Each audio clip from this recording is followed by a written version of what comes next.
Hello નમસ્કાર વિદ્યાર્થી મિત્રો, દરેકનું હાર્દિક સ્વાગત છે. મિત્રો ધોરણ 9 પ્રયોગ નંબર તમારે 4 આપણે જોવાના છીએ. તે ઉપરાંત તમારા જે પણ બાકીના પ્રયોગો છે તેનું સોલ્યુશન મુકાઈ ગયું છે, જેની સંપૂર્ણ લિંક્સ આ વિડીયો ડિસ્ક્રિપ્શનમાં મિત્રો મળી જશે.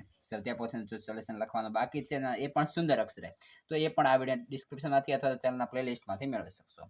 મિત્રો તારીખ તો કે તમને જે દિવસે સ્કૂલમાંથી તમારે જે શિક્ષક શ્રી લખવાનું કહે તે દિવસની તમારે તારીખ લખી લેવાની રહેશે. સંપૂર્ણ સારી રીતે સુંદર અક્ષર સાથે સમજૂતી સાથે આપણે સોલ્યુશન મેળવીશું, જેથી કરી ચેનલમાં નવા હોય તો ફટાફટ સબસ્ક્રાઇબ કરી તમારા મિત્રોને શેર કરજો. તો હેતુ શું છે? તો કે મિત્રો મીઠું, ખાંડ અને ફટકડીના સાચા દ્રાવણો બનાવવા. બીજો નંબર તો કે માટી, ચોકનો ભૂક્કો અને ઝીણી રેતીને પાણીના નિલંબિત દ્રાવણો બનાવવા.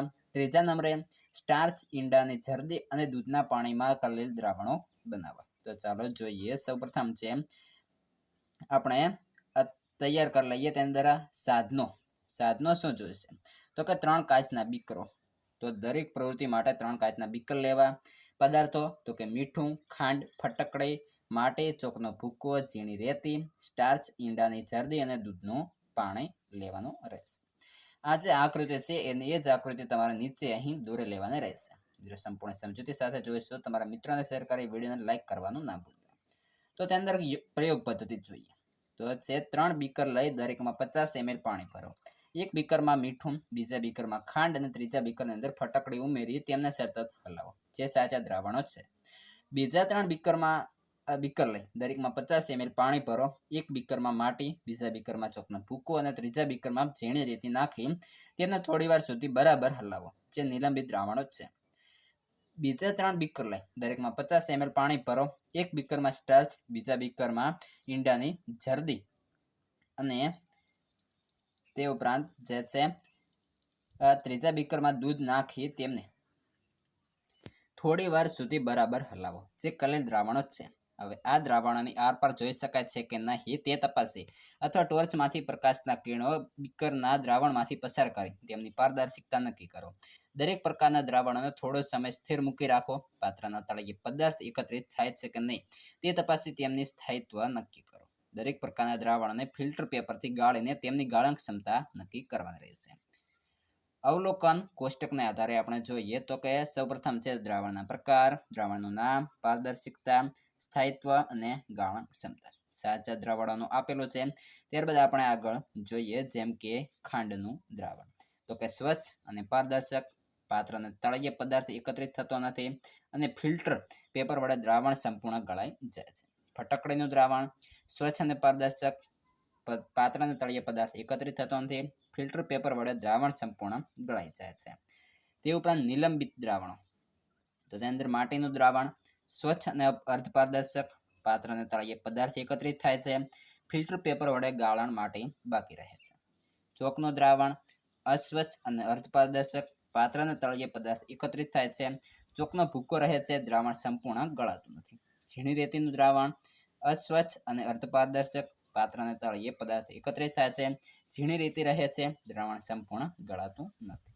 તે ઉપરાંત કલેલ દ્રાવણો જોઈએ. મિત્રો સારી રીતે તમે લખી લેશો. સ્ટાર્ચનું દ્રાવણ તો કે સફેદ રંગનું અને અર્ધપારદર્શક, પાત્રને તળિયે પદાર્થ થોડું એકત્રિત થાય છે, સ્ટાર્ચ સંપૂર્ણ ગળાતો નથી. ત્યારબાદ છે ઈંડાની જરદીનું દ્રાવણ, તો કે પીળા રંગનું અપારદર્શક, પાત્રના તળિયે થોડી જરદી એકત્રિત થાય છે, ઈંડાની જરદી સંપૂર્ણ ગળાતી નથી. દૂધનું દ્રાવણ તો કે સફેદ રંગનું અર્ધપારદર્શક, અપારદર્શક, પાત્રના તળિયે પદાર્થ એકત્રિત થતો નથી, દૂધ સંપૂર્ણ ગળાય છે. અવલોકન શું જોવા મળ્યું? પહેલાની અંદર આપણે જોવા જઈએ તો કે દ્રવ્યના કણો નીચે બેસી જતા નથી. ગાળણ દ્વારા દ્રવ્યના કણોને અલગ કરી શકાતા નથી. દ્રાવણ કણો નરી આંખે જોઈ શકાતા નથી. બીજા નંબરની અંદર આ પ્રકારના દ્રાવણના કણો નીચે બેસી જાય છે. આ દ્રાવણ સ્થાયી નથી.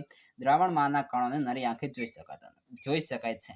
ત્રીજાની અંદર દ્રાવ્ય પદાર્થના કણો દ્રાવકમાં વિક્ષેપિત અવસ્થામાં તરતા હોય છે, જે એક વિસ્માંક પ્રણાલી છે. નિર્ણય શું આવ્યો? તો કે તેની અંદર આવશે પહેલાની અંદર આમ આ પ્રકારના દ્રાવણો સાચા દ્રાવણો છે. બીજાની અંદર આમ આ પ્રકારના દ્રાવણો નિલંબિત દ્રાવણો છે. ત્રીજાની અંદર આમ આ પ્રકારના દ્રાવણો કલેલ દ્રાવણો છે. મિત્રો MCQ જોઈએ, જ્ઞાન ચકાસણી માટેના થોડા આપેલા છે. પહેલો છે નીચેના દરેક વિકલ્પોની અંદર પહેલો છે સાચા દ્રાવણમાં કણોનો વ્યાસ કેટલા માપથી વધુ ના હોવો જોઈએ? તો કે 1 nm થી વધુ. સોયાબીન ક્રીમ એ શેનું મિશ્રણ છે? તો કે પ્રવાહીમાં પ્રવાહીની અંદર વાયુ એટલે કે એમ. કાર્બન ડાયોક્સાઇડના ઘન સ્વરૂપને શું કહેવાય? સૂકો બરફ. શાહી શું છે? કલીલ દ્રાવણ. દિવેલ અને પાણીના મિશ્રણના ઘટકો શાના વડે છૂટા પાડી શકાય છે? તો કે ભિન્નકારી ગળણી. પ્રશ્ન 2 જોડકા જોડો. તે અંદર વિભાગ 1 અને વિભાગ 2 આયોડીન પ્લસ આલ્કોહોલ. તો જવાબ આવશે દ્રાવક પ્લસ દ્રાવક દ્રાવ્ય પ્લસ દ્રાવક એ પ્રમાણે થશે. ત્યારબાદ છે સોડા વોટર. તો સામે જવાબ આવશે દ્રાવ્ય પ્લસ દ્રાવક. ત્યારબાદ છે હવા. તો દ્રાવ્ય પ્લસ દ્રાવક. અને પિત્તળ તો આવશે દ્રાવ્ય પ્લસ દ્રાવક. તમે આ રીતે સામે જવાબો આપેલા છે એ પ્રમાણે લખી લેશો. પ્રશ્ન 3 વ્યાખ્યા આપો. તો ઘનતા તો કે પદાર્થના પ્રતિ એકમ કદના દળને ઘનતા કહે છે. ઘનતા બરાબર દળ ભાગ્યા કદ તેનું સૂત્ર થશે. આગળ છે ગલન બિંદુ. તો કે જે તાપમાને ઘન પદાર્થ પીગળીને પ્રવાહી સ્વરૂપમાં રૂપાંતરિત થાય તે તાપમાને તે ઘન પદાર્થનું ગલન બિંદુ કહે છે. પ્રશ્ન 3 ઉધ્વપાતન. તો ઘન પદાર્થને ગરમ કરતા તેનું પ્રવાહી અવસ્થામાં રૂપાંતર થયા વિના સીધે જ વાયુ અવસ્થામાં તથા ઠંડુ પાડતા ફરીથી ઘન અવસ્થામાં રૂપાંતર થવાની ક્રિયાને ઉધ્વપાતન કહે છે. મિત્રો આ હતો તમારો આ પ્રયોગ. હવે બાકીનો જે પણ પ્રયોગ લખવાનો બાકી છે 5મા નંબરનો તેનું સોલ્યુશન આ વિડીયો ડિસ્ક્રિપ્શનમાં જશો ત્યાંથી તમને લિંક મળશે, ત્યાંથી તમે જોઈ શકશો. ત્યાંથી તે પોતે સોલ્યુશન વોટ્સએપ ટેલિગ્રામની ગ્રુપની જે લિંક છે એ પણ ત્યાંથી મેળવીને જોઈન થઈ શકશો.